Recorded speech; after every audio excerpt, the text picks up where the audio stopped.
Oi pessoal, como estão? Espero que bem, espero que ótimos e ótimas, usando máscara, evitando aglomerações, né? E vacinados já, porque afinal, ao que tudo indica, pode ser que a pandemia esteja realmente acabando.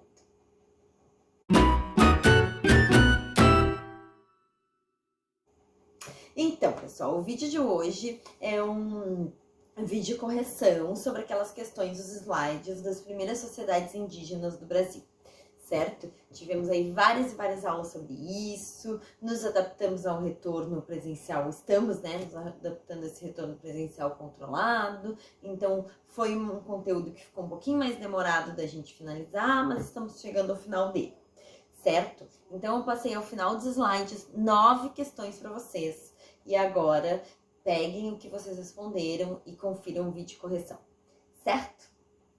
Então, questão número 1. A questão número 1 era: o que são sítios arqueológicos?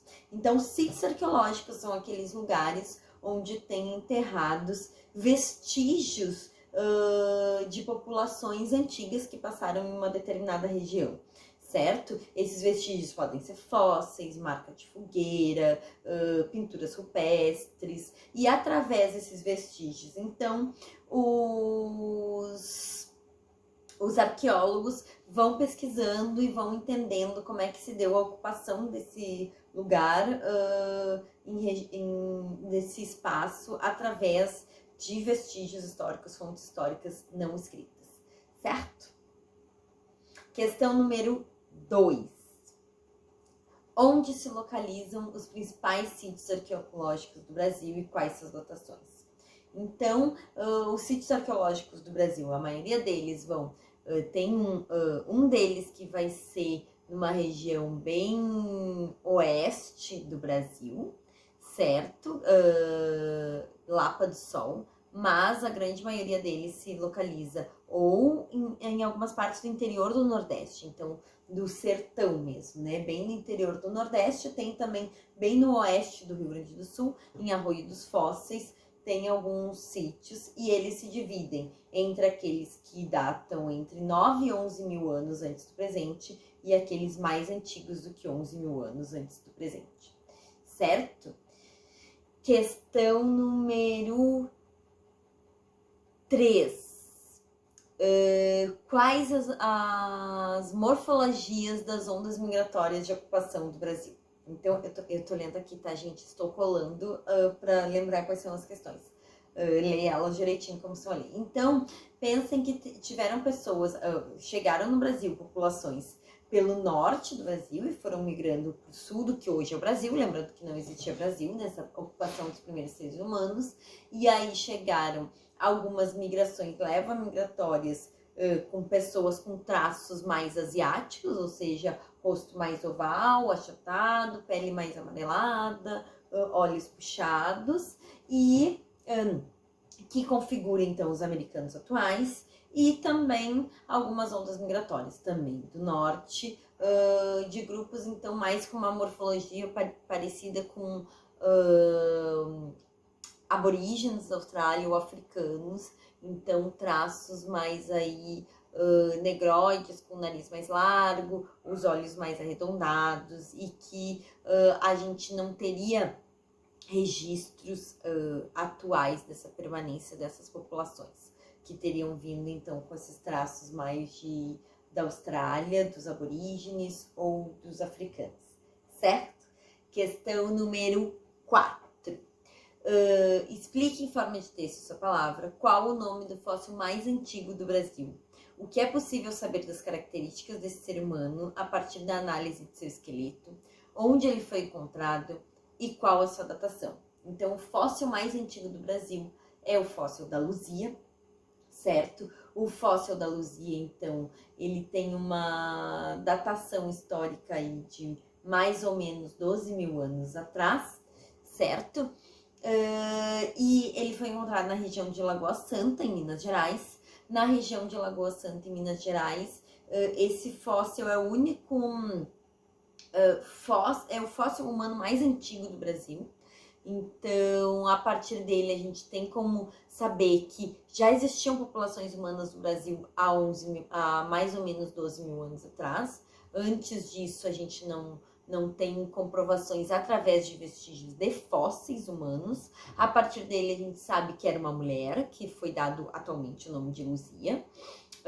Não que na época chamassem ela de Luzia, isso não tem nem como saber. E que ela teria mais ou menos 1,5 m e 25 anos quando morreu, certo? Então, tudo isso tem como saber dela, o resto a gente não tem como saber. Questão número 5.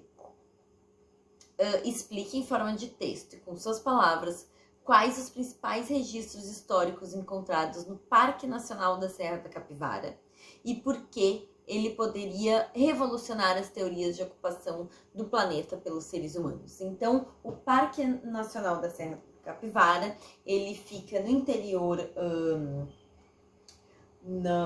do Piauí, em São Raimundo Nonato, certo? Ele é um dos parques com um grande número de registros arqueológicos antigos, certo? Tem aí mais de 1.300 sítios arqueológicos e esse parque, ele tem uma série de pinturas rupestres que seriam um registro humano, então, né, da ocupação humana nesse lugar.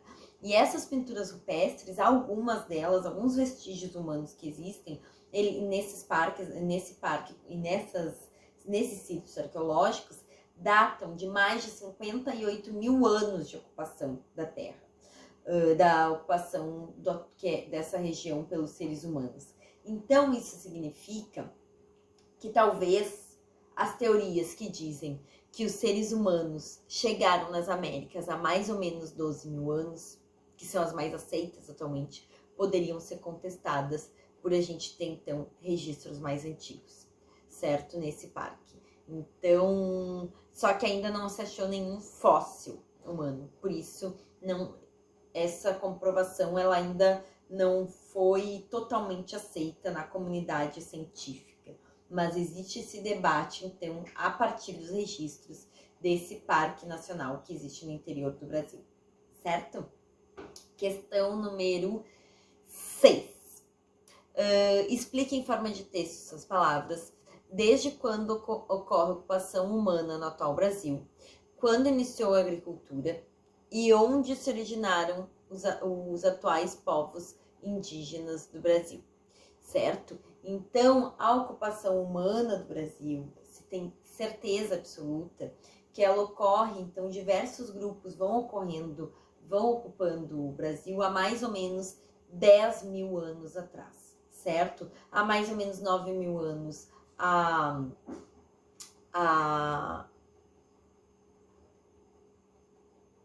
o clima começou a ficar mais favorável, então esses seres humanos foram se espalhando para o Brasil e ali por 4 mil anos atrás começa a se desenvolver, então, a agricultura, certo? Então, a ocupação que se tem certeza é essa, de 10, 12 mil anos, e que daí se espalham, porque hoje é o Brasil, né? Então, se espalham pelas regiões do Brasil e com o aumento da temperatura da Terra há 9 mil anos, essas populações vão crescendo em número, porque também tem mais alimentos para essas populações, e aí há 4 mil anos atrás começa a se desenvolver a agricultura aqui no Brasil, certo? Questão número 7. Explique em forma de texto e com suas palavras o que são os sambaquis e onde eles se localizam. Então, os sambaquis, eles são amontoados de concha que se localizam no litoral brasileiro, da Bahia até a região do Rio Grande do Sul, certo? Então, tem registro desses amontoados de conchas. Se alguns amontoados de conchas encontrados em Santa Catarina, por exemplo, ele chega a ter 35 metros de altura. 35 metros de altura. Nesses amontoados de concha, então, isso são vestígios humanos, foram os seres humanos que ocupavam o litoral, que foram largando essas conchas, e junto com essas conchas, nesses montes, quando os arqueólogos fizeram as escavações, se achou também vestígios fósseis, se acharam, além de vestígios fósseis, restos de ferramentas, de armas, de adornos, né? Objetos usados para enfeites, entre as populações humanas, ferramentas, ou seja, esses montes de concha poderiam ser tanto lugares onde essas populações do litoral que comiam molusco jogavam essas conchas, e também lugares onde enterravam seus mortos. É uma das hipóteses, uma das coisas que a gente pode achar que acontecia, certo? Mas esses montes de conchas enormes, então, eles são vestígios da ocupação humana no litoral do que hoje é o Brasil, certo? Questão número 8. Explique em forma de texto e com suas palavras onde se originaram os tupis, como se espalharam pelo Brasil e quais suas principais características, certo? Então, os tupi-guaranis, eles são uma das principais etnias, né, ou povos nativos indígenas, divididos em várias etnias, né, que existem no Brasil atualmente, certo? Os tupis-guaranis, então, eram uma população que ocupava a Amazônia há mais ou menos 5.000 anos atrás. E eles surgiram ali pela Amazônia e da Amazônia foram se espalhando para outras regiões do que hoje é o Brasil, certo? E aí, se espalhando para essas outras regiões do que hoje é o Brasil, chegaram inclusive no que hoje é o Rio Grande do Sul, certo? E essa ocupação, ela foi ocorrendo mais ou menos há 1.500 anos atrás, então pensa que de 5.000 até 1.500 eles viveram mais essa região da Amazônia e depois foram se espalhando, inclusive para regiões da Bolívia, do que hoje é a Bolívia, Argentina, Paraguai e Uruguai. Essas populações, então, elas acabaram surgindo diferentes etnias delas, né? Então, tem diferenças culturais entre esses povos que da Amazônia foram migrando para outros lugares, porque foram se adaptando a esses outros lugares.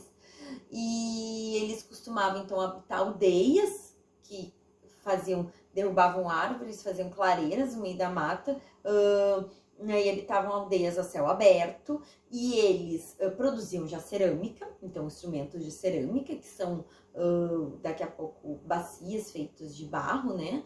E panelas feitas de barro e tudo mais, potes. Eles praticavam então a caça, a pesca e a coleta, mas também a agricultura. Então, algumas das populações tupi-guaranis eram semi-nômades, ou seja, um tempo migravam e um tempo eram sedentárias. Questão 9 e última. Explique em forma de texto e com suas palavras quais foram as levas migratórias de ocupação humana do Rio Grande do Sul e quais os nomes dos principais grupos que aqui viviam. Então, as levas migratórias vão ter principalmente 2 levas migratórias, certo? As mais antigas, então, datando de 12.000 anos atrás. E essas levas migratórias, elas vêm pelas regiões dos rios aqui do Rio Grande do Sul, certo? Então, 12 anos atrás chegaram os primeiros caçadores-coletores na região do Rio Grande do Sul, certo? E há mais ou menos 2.000 anos atrás começaram a chegar levas migratórias, tanto pelo litoral, os grupos G, mas também pelo interior, os tupis-guaranis, a região do Rio Uruguai, certo? Então, há 2.000 anos, se há 12.000 anos atrás, mais ou menos, já existe ocupação humana no Rio Grande do Sul com caçadores-coletores, há 2.000 anos atrás passa a chegar então também populações seminômades, né, que tinham alguns domínios da agricultura, que eram os tupis-guaranis, pela região mais do interior do Rio Grande do Sul, do oeste, e os G pela região do litoral, certo? E o que a gente poderia chamar de última leva migratória, então, seriam os colonizadores europeus, aí chegando por um processo extremamente violento de colonização há 500 anos atrás. Certo, gente? Então, espero que vocês tenham conseguido corrigir as atividades de vocês. Qualquer coisa me perguntem nos comentários ou em aula. Entrem nas aulas online também, né? Lembrem que todas as minhas aulas que eu dou na escola, eu transmito elas online. Entrem, se eu não estiver conseguindo, que eu tô com mais dificuldade de responder os comentários agora, em função de estar meio presencial, meio online. Então, entrem nas aulas online, tentem perguntar por ali também. Principalmente por ali. Aí, principalmente se eu demorar a responder. Tá bom? Então, cuidem-se, pessoal, e seguimos. E espero que todos se vacinem e logo chegue a segunda dose de vocês. Abraço!